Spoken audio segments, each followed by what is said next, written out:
L'exposition que je vais vous faire visiter aujourd'hui commence avec ce chef-d'œuvre, la Vanité de Philippe de Champaigne et notamment sa tulipe rouge et blanche, solitaire et étonnamment colorée pour ce topos de la peinture. Une artiste majeure de l'art contemporain la découvre en 2006, j'ai nommé Carole Benzaken. Révélée en 1994 à la Fondation Cartier avec sa série de tableaux de tulipes, prix Marcel Duchamp 2004, représentée par la galerie Nathalie Obadia, elle ignorait alors que cette fleur pouvait faire partie de l'iconographie des vanités. Bonjour à tous, moi c'est Marion, la créatrice de contenu en art contemporain. Cette vidéo durera 3 minutes, mais une version longue est déjà disponible sur YouTube.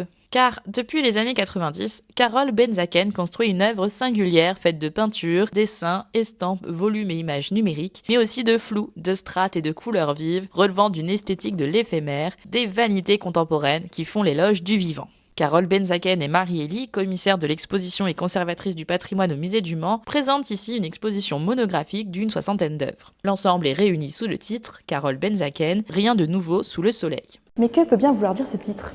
Il s'agit d'une citation du roi Salomon qui se prénomme Qoéleth, de l'hébreu le rassembleur ou de façon éponyme l'Ecclésiaste, qui dit aussi d'ailleurs « Vanité des vanités, tout est vanité. Tout est fort et vain puisque tout est destiné à s'effacer ». L'exposition s'appuie sur cette idée, la conscience de notre finitude par une exploration du temps, lent, méditatif, qui s'oppose frontalement à la vitesse et à la performance qui nous happe au quotidien. Au-delà de cette réflexion sur le temps, l'exposition repose aussi sur un jeu constant sur les changements d'échelle. Dans les séries Skin Screen, Portée d'ombre ou Germe rouge, impossible de décider si l'on regarde une forêt, un système nerveux ou un réseau sanguin. L'artiste entretient volontairement ce flou où abstraction et figuration cessent d'être des catégories pour devenir un même terrain vibrant.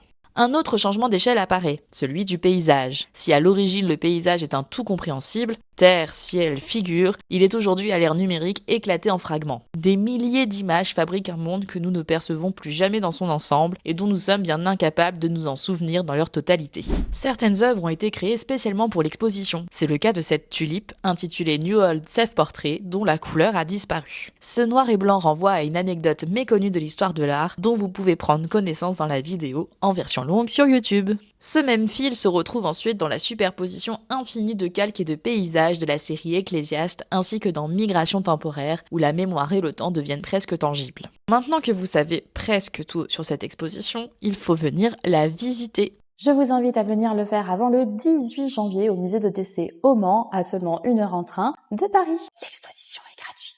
Vous pourrez en profiter pour arpenter les collections magnifiques de ce musée et découvrir plusieurs chefs-d'œuvre. Merci à tous d'avoir regardé cette vidéo. N'oubliez pas de vous abonner au musée du Mans et à mon compte également pour ne rater aucune de mes prochaines visites d'expositions d'art contemporain.